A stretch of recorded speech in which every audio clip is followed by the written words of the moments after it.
नाम रखा गया चैतन्य। चैतन्य वह बालक साधारण नहीं था देवर्षि। उसकी आंखों में एक ऐसा अलौकिक तेज था कि जो भी उसे देखता अपने सारे दुख, सारी थकान भूल जाता। ऋषि उग्रतपा, जो कभी देवताओं के आगे भी नतमस्तक नहीं हुए, अब अपने पुत्र की तोतली बोली और निश्चल हंसी के आगे विवश थे। उनका वज्र जैसा कठोर हृदय अब मोम की तरह पिघल चुका था। उन्हें अहंकार था कि उनका पुत्र अजर अमर है, क्योंकि वह एक महातपस्वी की संतान है, जिस पर मृत्यु की छाया भी नहीं पड़ सकती। लेकिन नियति किसी के अहंकार को नहीं बख्शती। जब चैतन्य मात्र 3 वर्ष का हुआ, एक अमावस की रात अचानक आश्रम का वातावरण बदल गया। हवाएं चीखने लगी, सूखे पत्ते बवंडर बनकर नाचने लगे। आश्रम की गायें भय से रंभाने लगी। चैतन्य, जो शाम तक आंगन में खेल रहा था, अचानक मूर्छित होकर गिर पड़ा। उसका शरीर बर्फ की सिल्ली जैसा ठंडा पड़ने लगा, लेकिन उसका माथा अग्नि की तरह तप रहा था। ऋषि उग्रतपा घबरा गए। उन्होंने अपनी सारी सिद्धियां, सारा संचित ज्ञान दांव पर लगा दिया। उन्होंने महामृत्युंजय मंत्र का ऐसा जाप किया जिसका नाद पूरे दंडकारण्य वन में गूंज उठा। उन्होंने पाताल और आकाश से दुर्लभ जड़ी बूटियां मंगवाई, उन्हें पीसकर बालक के कंठ में डाला। लेकिन उस रात मंत्र शक्तिहीन हो गए थे। औषधियां मिट्टी बन गई थी। ऐसा लग रहा था मानो स्वयं यमराज अदृश्य रूप में आश्रम के द्वार पर खड़े हों और ऋषि की हर कोशिश का मौन उपहास कर रहे हों। ब्रह्म मुहूर्त से ठीक पहले, जब भोर का तारा निकलने ही वाला था, चैतन्य की सांसें थम गई। एक गहरी हिचकी और फिर सब शांत। वो नन्हा सा फूल खिलने से पहले ही मुरझा गया। ऋषि उग्रतपा का विलाप पहले शोक में और फिर भीषण क्रोध में बदल गया। उन्होंने आसमान की ओर मुट्ठियां भींचकर कहा, मैंने जीवन भर धर्म निभाया, कठोर तप किया और मुझे ये फल मिला। मैं अपने पुत्र को साधारण मृत्यु नहीं मरने दूंगा। मैं उसे मोक्ष दिलाऊंगा, ऐसा परम मोक्ष जो देवताओं को भी दुर्लभ हो। ऋषि ने संकल्प लिया कि वे अपने पुत्र का अंतिम संस्कार साधारण लकड़ियों से नहीं, बल्कि विशिष्ट मलयगिरी चंदन और देवकाष्ठ से करेंगे। शमशान घाट पर एक विशाल चिता सजाई गई। ऋषि ने उसमें इतना शुद्ध घी डाला कि उसकी सुगंध से पूरा वन महक उठा, मानो कोई यज्ञ हो रहा हो। ऋषि उग्रतपा ने कांपते हाथों में जलती हुई मशाल ली। उनकी आंखें लाल थीं, आंसुओं और क्रोध के मिश्रण से दहक रही थीं। उन्होंने मंत्र उच्चारे, हे अग्नि, हे पावक, इस शरीर को ग्रहण करो, इसे पंच तत्वों में विलीन करो और परम गति प्रदान करो। ऋषि ने पूरे वेग से मशाल चिता में डाली। सूखी लकड़ियां घी से लथपथ। नियम के अनुसार उन्हें बारूद की तरह भभक कर जल उठना चाहिए था। लपटें उठी भी। उन्होंने लकड़ियों को अपनी आगोश में लिया। नृत्य करती हुई लपटें ऊपर चढ़ी।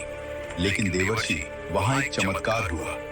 जैसे ही वे लपटें बालक चैतन्य के कोमल शरीर की ओर बढ़ीं, वे बुझ गईं। जैसे वे लपटें उस शरीर को छूने से डर रही हों, जैसे किसी ने अदृश्य फूंक मारकर उन्हें बुझा दिया हो। ऋषि हैरान रह गए। उन्होंने सोचा, शायद हवा तेज है। उन्होंने दोबारा प्रयास किया और अधिक घी डाला, कपूर जलाया, फिर से आग लगाई, अग्निदेव का आह्वान किया। लेकिन परिणाम वही। लकड़ियां जलती, मगर बालक के शरीर के पास आते ही अग्नि अपना स्वभाव छोड़ देती, ठंडी पड़ जाती। चिता धधक रही थी, पर बालक का शरीर फूलों की तरह ताजा और सुरक्षित था। अग्नि उसे छूने को भी तैयार नहीं थी। इस बार जो दृश्य उपस्थित हुआ, वो रोंगटे खड़े करने वाला था। चिता के चारों ओर लपटें उग्र होकर नाच रही थीं। लकड़ियां धू धू कर जल रही थीं। लेकिन आश्चर्य, उन लपटों के बीच रखा बालक का शरीर पूरी तरह सुरक्षित था। उसके रेशमी वस्त्रों का एक धागा तक नहीं सुलगा था। ऐसा प्रतीत हो रहा था मानो अग्नि की लपटें उस शरीर के पास जाती और भयभीत होकर पीछे हट जाती, ठीक वैसे ही जैसे कोई विषैला सर्प अपने शिकार को आवश्यकता से अधिक शक्तिशाली समझकर डर के मारे पीछे हट जाए। अग्नि, जो सब कुछ भस्म करने के लिए जानी जाती है, आज एक फूल को छूने का साहस नहीं जुटा पा रही थी। यह अकल्पनीय दृश्य देखकर वहां मौजूद अन्य मुनि और शिष्यों के धैर्य का बांध टूट गया। शमशान की निस्तब्धता कानाफूसी के शोर में बदल गई। कोई भय से कांपते हुए कह रहा था, क्या ये बालक शापित है? तो कोई शंका जता रहा था, क्या किसी पिशाच का साया है जिसने अग्नि को बांध दिया है? आखिर अग्निदेव अपनी ही आहुति स्वीकार क्यों नहीं कर रहे? हर तरफ भय और भ्रम का वातावरण था। ऋषि उग्रतपा, जो अब तक धैर्य धरे बैठे थे, ये सब सुनकर टूट गए। उन्हें लगा ये अग्निदेव का अहंकार है जो उनके पुत्र का अपमान कर रहा है। एक पिता की ममता और एक महान तपस्वी का अहंकार आपस में टकरा गए। उनका चेहरा क्रोध से तमतमा उठा। ऋषि ने आसमान की ओर देखकर भीषण गर्जना की। अग्नि, तुम मेरे धैर्य की परीक्षा ले रहे हो? क्या तुम भूल गए मैं कौन हूं? मैं उग्र तपा हूं। अगर तुम मेरे पुत्र के नश्वर शरीर को नहीं जला सकते तो इसका अर्थ है कि तुम में अब वह पवित्रता शेष नहीं बची। तुम अपवित्र हो गए हो। क्रोध के अतिरेक में उन्होंने अपने कमंडल से जल निकाला।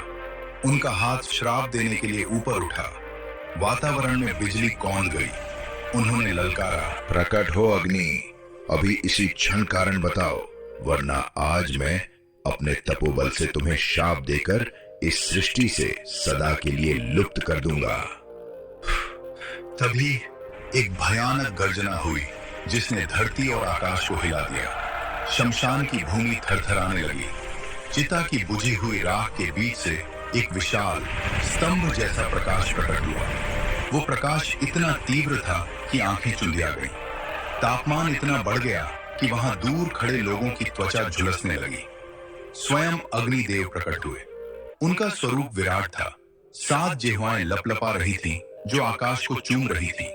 लेकिन आश्चर्य, उनकी आंखों में ऋषि के प्रति क्रोध नहीं, बल्कि एक अजीब सी विवशता, एक लाचारी थी। अग्निदेव की आवाज बादलों की गड़गड़ाहट जैसी गंभीर थी। ठहरो उग्रतपा, अनर्थ मत करो। अपने वर्षों के अर्जित तपोबल को क्रोध में आकर शाप देने में व्यर्थ मत बहाओ। ऋषि उग्रतपा, जो क्रोध में भी पुत्र वियोग में जल रहे थे, रोते हुए और चिल्लाते हुए बोले, तो जलाते क्यों नहीं? क्या मेरे पुत्र का शरीर पत्थर का है? तुमने लंका जलाई, तुमने खांडव वन जलाया। तुम पल भर में पूरे संसार को भस्म कर सकते हो, तो इस 3 हाथ के बालक को जलाने में तुम्हारे हाथ क्यों कांप रहे? न्याय करो अग्नि, न्याय करो। अग्निदेव ने अत्यंत शांत और गंभीर स्वर में कहा, ऋषिवर, अपने क्रोध को त्यागिए और अपनी दिव्य दृष्टि खोलिए। देखिए सत्य क्या है। मैं दाहक हूं, मैं जलाता हूं, लेकिन मैं क्या जलाता हूं? मैं शरीर को नहीं जलाता, मैं उस गंदगी को जलाता हूं जो आत्मा के ऊपर परतों की तरह चढ़ी होती है। अग्निदेव ने सृष्टि का नियम समझाते हुए आगे कहा, ऋषिवर, जब कोई मनुष्य जीवन जीता है तो वो कर्म करता है। वो झूठ बोलता है, छल करता है, वासना में डूबता है, क्रोध करता है, प्रेम और घृणा के अदृश्य बंधन बनाता है। ये सब संस्कार बनकर उसके शरीर के पोर पोर में, उसकी हड्डियों में बस जाते हैं। उसका शरीर इन विकारों से कठोर और अशुद्ध हो जाता है। मृत्यु के बाद आत्मा उस अशुद्ध शरीर को छोड़ना नहीं चाहती, क्योंकि उसे उससे मोह होता है। तब मुझे, अग्नि को, उस मोह के बंधन को तोड़ने के लिए उस अशुद्ध शरीर को जबरन जलाकर नष्ट करना पड़ता है। दाह संस्कार शरीर को मिटाना नहीं, बल्कि ये एक युद्ध है ऋषिवर, उस अशुद्धि के खिलाफ जो आत्मा को मुक्त नहीं होने देती। फिर अग्निदेव ने उस मृत बालक की ओर इशारा किया और पहली बार देवताओं के चेहरे पर एक नमन का भाव आया। वे बोले, परंतु इसे देखिए ऋषिवर, अपनी दिव्य दृष्टि से इसके मस्तक को पढ़िए। इस नन्ही जान ने अभी जीवन देखा ही कहाँ है। इसके मन में न मैं का अहंकार है, न तू का द्वेष। इसने न कभी झूठ बोला, न कभी किसी का बुरा चाहा। इसकी आत्मा पर कर्मों की, पाप या पुण्य की कोई परत नहीं है।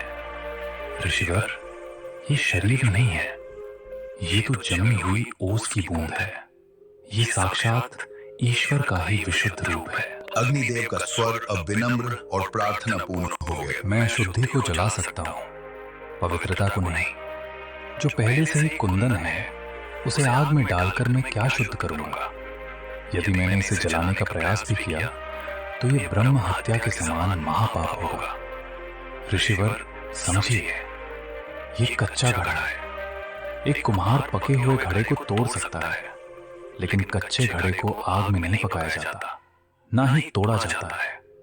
अगर कच्चा घड़ा खंडित हो जाए तो उसे फेंका नहीं जाता, उसे वापस गीली मिट्टी में मिला दिया जाता है, ताकि कुम्हार उसे फिर से नए रूप में कर सके। अग्निदेव ने अंतिम निर्णय सुनाते हुए कहा, इसे मुझे मत सौंपिए। अग्नि, धरती मां, इसे बीज की तरह बो दीजिए। अगर आप बीज को जला देंगे तो वो राख बन जाएगा, लेकिन यदि आप उसे धरती में बोएंगे तो वो विश्राम करेगा, अपनी जड़ों को पुनः प्राप्त करेगा और एक दिन फिर से नए जीवन के रूप में खिल उठेगा। अग्निदेव के ये वचन सुनकर ऋषि उग्रतपा का शरीर कांप उठा। उनके हाथ से वो कमंडल छूटकर गिर गया जिससे वे अभी शाप देने वाले थे। उनका सारा क्रोध आंसुओं के सैलाब में बह गया।